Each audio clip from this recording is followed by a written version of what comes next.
नमस्कार. जिल्हा परिषद प्राथमिक शाळा भिसेवाडी येथे सर्व विद्यार्थ्यांना हॅपी उन्हाळा म्हणजे काय आणि या उन्हाळ्यामध्ये आपण काय करायला पाहिजे यासाठी आज आपल्या सोबत आहेत डॉक्टर गणेश जाधव सर. तर ते आपल्या विद्यार्थ्यांना मार्गदर्शन करणार आहेत. तर आपण थेट त्यांच्याकडे जाऊयात. सर. सर्वांना नमस्कार, गुड मॉर्निंग. माझं नाव डॉक्टर गणेश जाधव. माणिक स्किन क्लिनिक लासूर स्टेशन इथे मी प्रॅक्टिस करतो. आज आपण उन्हाळ्याच्या संदर्भात काय काळजी घ्यायची या संदर्भात विद्यार्थ्यांशी चर्चा करणार आहोत. तर माझी सर्व विद्यार्थ्यांना विनंती आहे की तुमच्या मनातले जे काही प्रश्न आहेत उन्हाळ्याच्या संदर्भात ते तुम्ही मला विचारा, आपण त्यावरती चर्चा करूयात. यस, चला. तर विद्यार्थ्यांना तुमच्या मनात जे काही प्रश्न असतील तर ते तुम्हाला विचारायचे आहे. तर आपण सुरुवात करूया या गटाकडून. यस सर, उन्हाळ्यात कोणते व कसे कपडे वापरावे? Very good. उन्हाळ्यामध्ये वातावरणातील तापमान प्रचंड वाढलेलं असतं, 40 डिग्री ते 42-44 डिग्रीपर्यंत. आणि अशा परिस्थितीमध्ये आपण सैलचे कपडे वापरावे. सैल म्हणजे लूज फिटिंग कपडे वापरावे, जेणेकरून आपल्या शरीराचं तापमान आणि वातावरणातील तापमान त्याचं दोन्हीचं कॉम्बिनेशन होऊन मग तापमान आपल्या बॉडी टेम्परेचर वाढतं. जर आपण लूज फिटिंग कपडे वापरले तर आपल्या शरीरामध्ये घाम जास्त येणार नाही आणि मग आपल्या शरीराचं तापमान नियंत्रणामध्ये राहील. तर शक्यतो कॉटनचे, लिनिनचे कपडे आपण वापरावे आणि लूज फिटिंग कपडे असावे. ओके. त्यामध्ये आपण व्हाईट कलर प्रिफर करावा किंवा लाईट कलर प्रिफर करावा. व्हाईट कलर यासाठी की जेणेकरून सूर्यकिरणं जे आहेत व्हाईट कलरमुळे रिफ्लेक्ट होतात. Okay okay okay. चला, पुढचा प्रश्न या गटासाठी. यस सर, आपण उन्हाळ्यात कोणते कपडे वापरू नये? आपण उन्हाळ्यात कोणते कपडे वापरू नये हा पण एक खूप महत्त्वाचा प्रश्न आहे. काय असतं की आपण उन्हाळ्यामध्ये जर खूप टाईट फिटिंग कपडे वापरले आणि आपण जर डार्क कलरचे कपडे वापरले जसे की ब्लॅक कलर, मग त्यामुळे काय होतं की सूर्यकिरणं त्याच्याकडे आकर्षित होतात ब्लॅक कलरकडे आणि त्या कलरमुळे, त्या टाईट फिटिंग कपड्यांमुळे आपल्या शरीराचं तापमान वाढतं.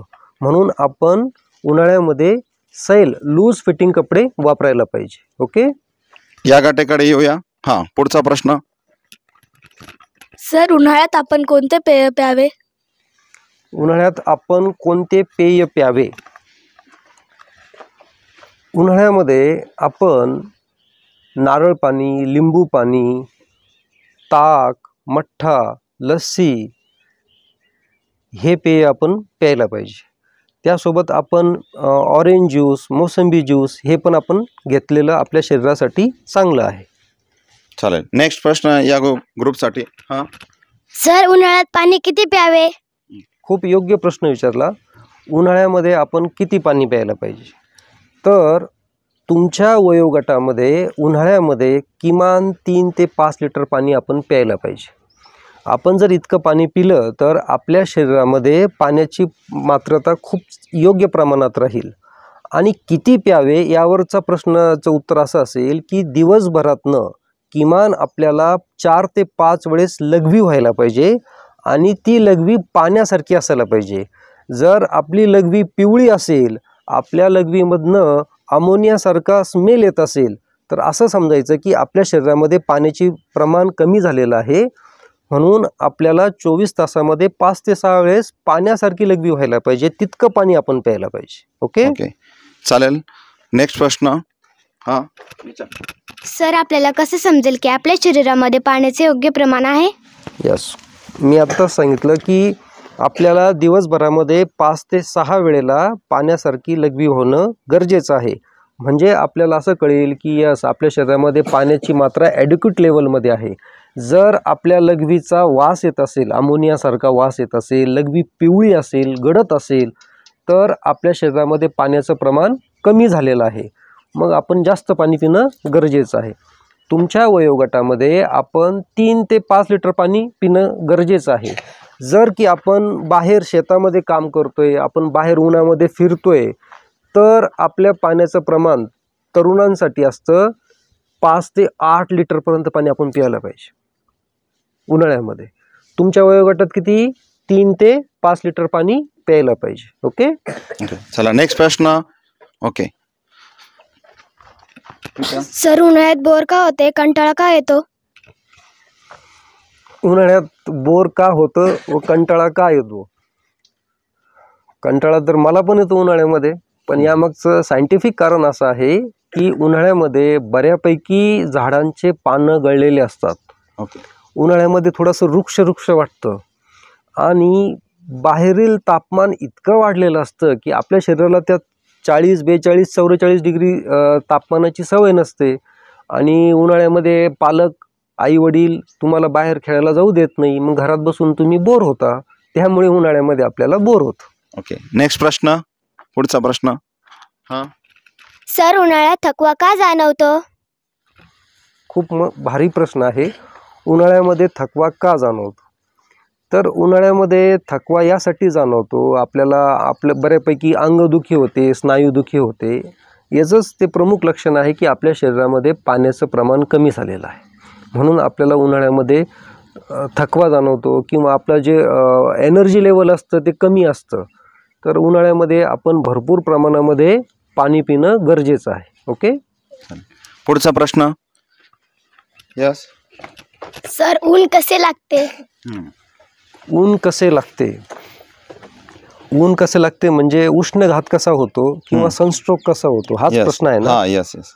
ऊन कसे लागते तर यामध्ये सनस्ट्रोक किंवा heat stroke is an life threatening emergency condition in which our body fails to regulate the temperature due to prolonged exposure of high heat. Okay, and which leads to vital organs failure in your body. म्हणजे काय होतं की आपण खूप कडक उन्हामध्ये फिरतोय, काम करतोय, त्यामध्ये बाहेरचं जे तापमान आहे 44 डिग्रीपर्यंत, त्या तापमानाला आपण दीर्घकाळ एक्सपोजर झाल्यानंतर आपल्या शरीरातली जी यंत्रणा आहे की ती तापमान नियंत्रण करते, आपल्या शरीराचे तापमान नियंत्रण करणारी यंत्रणा आहे, ती यंत्रणा फेल होते आणि मग आपल्या शरीराचं तापमान पण खूप प्रचंड वेगाने वाढायला लागतं. आणि मग ते तापमान वाढल्यानंतर आपल्या शरीरातलं पाण्याचं प्रमाण कमी होऊन जातं. पाण्याचं प्रमाण कमी झाल्यानंतर आपल्याला चक्कर येते, उलटी होते आणि मग आपण त्याला साध्या भाषेमध्ये म्हणतो उष्णघात झाला, जे की त्याला इंग्लिशमध्ये म्हणतात हीट स्ट्रोक किंवा सनस्ट्रोक झाला. तर आपण उन्हामध्ये जास्त काम करत असेल तर प्रत्येक 1-1.5 तासानंतर आपण एक नॅप घ्यायला पाहिजे, म्हणजे आपण सावलीमध्ये बसायला पाहिजे, आपण पाणी मुबलक प्रमाणामध्ये प्यायला पाहिजे. ही काळजी आपण सगळ्यांनी घेणं अत्यंत महत्त्वाचं आहे. चालेल. पुढचा प्रश्न. यस. सर ऊन लागणे याची लक्षणे काय आहे? ऊन लागणं, उष्णघात होणं याची लक्षणं आपल्याला सर्वप्रथम प्रचंड थकवा जाणवतो, आपले स्नायू दुखतात, आपल्याला तिरीमिरी आल्यासारखं होतं, चक्कर आल्यासारखं होतं, उलटी मळमळ होते. हा सगळे उष्णघाताचे हे लक्षण आहेत. ओके. चला पुढचा प्रश्न. यस.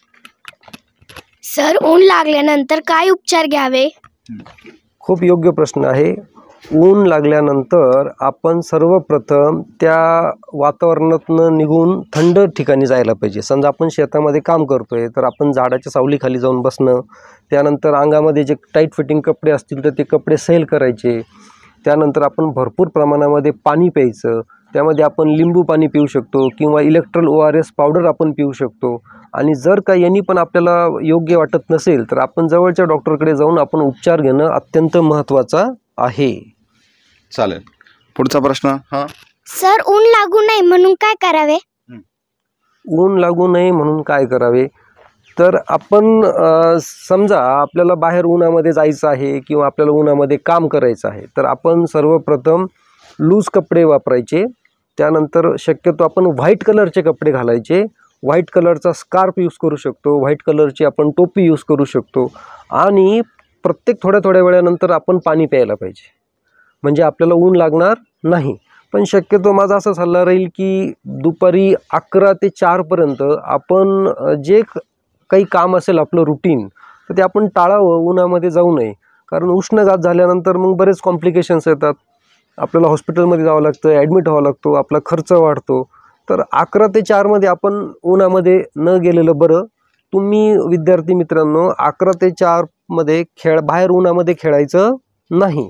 ओके, म्हणजे आपल्याला उष्णघात होणारच नाही. ओके, चालेल. पुढचा प्रश्न. यस. सर तुम्ही त्वचेचे डॉक्टर आहात, मग उन्हाळ्यात त्वचेची काय काळजी घ्यावी? उन्हाळ्यात त्वचेची काय काळजी घ्यावी? तर उन्हाळ्यामध्ये त्वचेची काळजी आपण अशा प्रकारे घेऊ शकतो की आपल्याला सनस्क्रीन वापरता येतं. मग ते सनस्क्रीन काय काम करतं की सनस्क्रीनमध्ये एक स्पेसिफिक हे असतं की सन प्रोटेक्शन फॉर्म्युला, SPF म्हणतो आम्ही त्याला. तर मोर दॅन 50 SPFचं सनस्क्रीन आपण त्वचेला लावायला पाहिजे उन्हात जायच्या अगोदर, अर्धा तास अगोदर. मग त्यामुळे काय होतं की आपल्या त्वचेला एक प्रकारचं सुरक्षा कवच भेटतं आणि हे जे सनरेज आहेत या सनरेजमुळे आपली त्वचा डॅमेज होत नाही. तर उन्हाळ्यामध्ये आपण सनस्क्रीन वापरायला पाहिजे. ओके, चालेल. पुढचा प्रश्न या गटासाठी. यस. हर्षल, काय प्रश्न आहे तुझा? सर आपण AC गाडीतून उतरल्यावर आपल्याला थोडे अस्वस्थ वाटते, याचे कारण काय आहे सर? आपण AC कारमध्ये जेव्हा प्रवास करतो तर आपल्या AC कारचा टेम्परेचर असतं 18 ते 22 पर्यंत, बरोबर. मग आपल्या शरीराला 18 ते 22 ह्या तापमानाची सवय लागते आणि जेव्हा आपला प्रवास झाल्यानंतर आपण अचानक कार बंद करून कारच्या बाहेर येतो तर बाहेरचं तापमान किती असतं? 40, 42, 44. आपल्या शरीराला सवय किती आहे? AC कारमध्ये बसल्यानंतर 18 ते 22पर्यंत आपलं शरीर त्याला ॲडजस्ट झालेलं असतं आणि जेव्हा आपण अचानक कारच्या बाहेर येतो, बाहेर तापमान आहे 42. तर हे जे सडन शिफ्टिंग ऑफ टेम्परेचर जे आहे ते आपल्या शरीराला रेग्युलेट करण्यासाठी वेळ लागतो, टाईम लागतो. म्हणून मग आपल्याला बाहेर उतरल्यानंतर अस्वस्थ वाटतं, चक्कर येतात, बऱ्याच जणांना उलटी होते, घाम येतो. म्हणून जेव्हा आपण AC कारमधनं प्रवास करतोय तर आपल्या प्रवासाच्या ठिकाणी आपण पोहोचल्यानंतर कार बंद केल्यानंतर काही सेकंद आपण कारमध्ये थांबायला पाहिजे, नंतर बाहेर उतरायला पाहिजे. म्हणजे आपल्याला ते ॲडॅप्टेशन होईल, टेम्परेचरचं ॲडजस्टमेंट होईल आपल्या शरीराला. ओके, चालेल. या गटासाठी पुढचा प्रश्न. हां, काय प्रश्न आहे तुझा? सर उन्हाळ्यात कोणता आहार घ्यावा? खूप योग्य प्रश्न विचारला. उन्हाळ्यामध्ये आपल्याला निसर्गाने त्या वातावरणाशी निगडीत ते आपल्याला फळ आहार देखील दिलेला आहे. मग उन्हाळ्यामध्ये आपण शक्यतो फळ आहार जास्त घ्यावा. मग फळ आहारमध्ये काय घ्यावं आपण? टरबूज, खरबूज, पाईनॲपल, मोसंबी, संत्री, स्ट्रॉबेरी, रास्पबेरी, ब्लूबेरी, ब्लॅकबेरी, बरोबर. हे फळ आहार आपण जास्त प्रमाणामध्ये घ्यावं. आता टरबूजमध्ये जवळपास 92% पाणी असतं, वॉटर लेवल असतं. मग आपण टरबूज जरी खाल्लं तरी आपल्याला शरीराला पाण्याचं प्रमाण योग्य ते टरबूजद्वारे भेटतं, खरबूजद्वारे भेटतं, बरोबर. अंगूरमध्ये पण पाण्याचं प्रमाण जास्त आहे. तर उन्हाळ्यामध्ये आपण सर्वांनी आवर्जून हे फळं खायला पाहिजे. ओके, चालेल. पुढचा प्रश्न या गटासाठी. यस. सर उन्हाळ्यात गाडीवर कोणता गॉगल वापरावा? उन्हाळ्यात गाडीवर कोणता गॉगल वापरावा? काय असतं, उन्हाळ्यामध्ये तापमान प्रचंड वाढलेलं आहे. त्या तापमान वाढल्यामुळे हवेमध्ये सुद्धा उष्णता प्रचंड वाढलेली असते आणि ती जी गरम हवा जेव्हा आपण मोटरसायकलवर प्रवास करतो त्यावेळेला ती गरम हवा आपल्या डोळ्यामध्ये जाते. मग आपल्या डोळ्यामध्ये जे ओलसरपणा असतो त्या गरम हवेमुळे तो ओलसरपणा डोळ्यातला कमी होतो. मग त्यानंतर आपले डोळे लाल होतात, डोळ्यांची अंगार होते, डोळ्यांना मग नंतर व्हायरल इन्फेक्शन्स होऊ शकतं, डोळ्यांना खाज येते. म्हणून आपण उन्हाळ्यामध्ये मोटरसायकलवर प्रवास करत असताना चांगला गॉगल वापरावा, जेणेकरून उष्ण हवा डोळ्याला लागणार नाही आणि सूर्यकिरणं आपल्या डोळ्याला लागणार नाहीत. तर उन्हाळ्यामध्ये प्रवास करताना गॉगल वापरणं खूप गरजेचं आहे. आता असे गॉगल्स पण आहेत की ज्यामुळे सनरेज ब्लॉक होतात, पूर्णपणे हवा डोळ्याला लागत नाही, तर तसे आपण गॉगल वापरायला पाहिजे. ओके, चालेल. या गटासाठी प्रश्न. सर उन्हाळ्यात आपण अभ्यासाचा बदल करावा का? उन्हाळ्यात आपण अभ्यासातला बदल करावा का? म्हणजे वेळामध्ये ज्या वेळेला हे अभ्यासाला बसत असतील त्यात बदल करावा का, असा प्रश्न आहे का तुझा? हां, बरोबर. शक्यतो काय असतं की आपल्याला दिलेलं जे होमवर्क आहे आपण ते वेळेवर योग्य ते करायलाच पाहिजे. पण वेळेतला जो बदल मला असं वाटतं की आपल्या मेंदूचं जे ग्रास्पिंग पॉवर आहे ना ते केव्हा जास्त वाढतं, ज्या वेळेला आपलं शरीर पूर्णपणे परफेक्ट आहे, आपलं मन स्थिर आहे आणि आपल्या मेंदूचा देखील पूर्णपणे आराम झालेला आहे परफेक्टरित्या. तर ती जी अभ्यासाची योग्य वेळ आहे ती मला असं वाटतं पहाटे 4 ते 6च्या मध्ये आहे, की ज्या वेळेला आपलं शरीर पूर्णपणे फिट आहे, आपली झोप व्यवस्थित झालेली आहे. मग आपण जे पण अभ्यास करू, वाचन करू, ते आपल्या मेंदूमध्ये लाईफ टाईम कोरलं जातं. म्हणून अभ्यासाची योग्य वेळ काय आहे? सकाळी 4 ते 6. ओके, करणार तुम्ही 4 ते 6 मध्ये अभ्यास मग? नक्की. वा, छान. चला, अजून काही प्रश्न आहेत का मुलांचे? ओके, चालेल. पुढचा प्रश्न. यस. सर, तुमच्या दिनचर्यामध्ये काही बदल केला आहे का?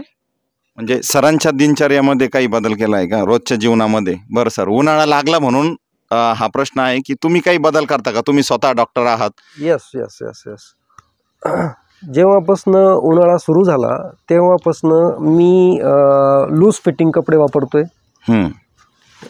मी जीन्स पॅन्ट वापरत नाही. मी शूज वापरत नाही. कारण शूज यासाठी वापरत नाही की शूज असतात, सॉक्स असतात, मग त्यामुळे आपल्या पायाला घाम येतो. घाम आल्यानंतर आपल्याला पुन्हा फंगल इन्फेक्शन्स होऊ शकतात. त्यामुळे मी उन्हाळ्यामध्ये हे बदल केलेत. मी सकाळी 2 ग्लास पाणी पितो. मी माझ्या आहारामध्ये टरबूज, खरबूज, अंगूर हे फळं जास्त प्रमाणात खातो. आणि कोणत्याही शीतपेयाच्या नावाखाली मी असं कोणतंही शीतपेय पित नाही. ओके, तर भरपूर प्रमाणामध्ये मी पाणी पितो, फळं खातो. हे मी माझ्या उन्हाळ्यामध्ये माझ्या लाईफस्टाईलमध्ये मी बदल केलेला आहे. वा, छान, खूप छान. म्हणजे बघा, डॉक्टर असून देखील त्यांनी आपल्या रोजच्या जीवनामध्ये उन्हाळा ऋतू चालू झाला म्हणून बदल केलेला आहे. तर आपण देखील बदल करायला पाहिजे, हे यातून आपल्याला शिकायला मिळते. अजून काही प्रश्न आहेत का तुमचे? चालेल, ठीक आहे. सर, माझा एक शेवटचा प्रश्न आहे, जे की आपण बघतो की उन्हाळ्यामध्ये आपली जी स्किन असते उन्हामुळे थोडी काळी पडते. तर ती काळी पडल्यानंतर काही दिवसानंतर ती नॉर्मल होते. तर हे असं म्हणजे कशामुळे होतं किंवा किती कालांतराने आपली जी स्किन आहे ती पूर्ववत येऊ शकते? खूप योग्य आणि महत्त्वाचा प्रश्न आहे की उन्हाळ्यामध्ये सूर्यकिरणामुळे, सनरेजमुळे आपलं स्किनचं टॅनिंग होतं आणि ते टॅनिंग टेम्पररी असतं. ज्या वेळेला आपण काही दिवस उन्हामध्ये जर नाही गेलो तर आपलं स्किन पूर्वत कलरचं वापस होऊन जातं. पण उन्हामध्ये टॅनिंग होऊ नये त्यासाठी आपण फुल कपडे वापरायचे, ते पण लूज असले पाहिजेत, ते पण व्हाईट कलरचे असले पाहिजे. आणि सकाळचं जे सूर्यकिरण आपल्याला भेटतात त्यामुळे आपल्या शरीराला व्हिटॅमिन डी भेटतं रेडीमेड. तर मला असं सांगायचं आहे की सकाळी 7 ते 8च्या मध्ये जे ऊन आहे ते आपण घ्यायलाच पाहिजे. बाकीचं जे ऊन आहे ते उन्हाळ्यामध्ये आपल्या शरीरासाठी योग्य नाही. आणि टॅनिंग हा टेम्पररी विषय असतो. मला असं वाटतं 15-20 दिवसामध्ये टॅनिंग बऱ्यापैकी निघून जातो. चालेल. टॅनिंग निघण्यासाठी आपण जास्त प्रमाणामध्ये फ्रूट्स खायला पाहिजे, फळं खायला पाहिजे. त्यामुळे आपली त्वचा आतमधनं पण चांगली होते. चालेल, ठीक आहे. अशा प्रकारे आज आपल्यासोबत होते डॉक्टर गणेश जाधव सर. यांनी जिल्हा परिषद प्राथमिक शाळा भिसेवाडी, केंद्र लासूरगाव, तालुका वैजापूर, जिल्हा छत्रपती संभाजीनगर या ठिकाणी येऊन आमच्या सर्व विद्यार्थ्यांच्या मनात जी काही प्रश्न होती, ज्याची उत्तर आम्ही शिक्षक म्हणून देऊ शकत नव्हतो, काही ठराविक प्रश्नांची उत्तर आम्ही देऊ शकतो, परंतु ॲज अ ते डॉक्टर आहेत आणि त्यांना याचं परिपूर्ण ज्ञान आहे. पेशंट त्यांच्याकडे जातात, ते योग्य सल्ले त्यांना देतात. म्हणून आम्ही देखील त्यांना आज आमच्या शाळेमध्ये इन्व्हाइट केलं होतं की उन्हाळा ऋतू चालू झालेला आहे, तर उन्हाळ्या ऋतूमध्ये आमच्या विद्यार्थ्यांनी कोणती काळजी घ्यावी. तर यासाठी खरोखर डॉक्टर साहेब, तुम्ही आमच्या सर्व विद्यार्थ्यांना खूप चांगले मार्गदर्शन केलेलं आहे. त्यांच्या सर्व विचारलेल्या प्रश्नांची उत्तरं आपण दिलेली आहेत. त्याबद्दल मी शाळेच्या वतीने, आमच्या सर्व जिल्हा परिषदे छत्रपती संभाजीनगर प्रशासनाच्या वतीने आपले आभार व्यक्त करतो. धन्यवाद म्हणतो. चालेल, थँक्यू.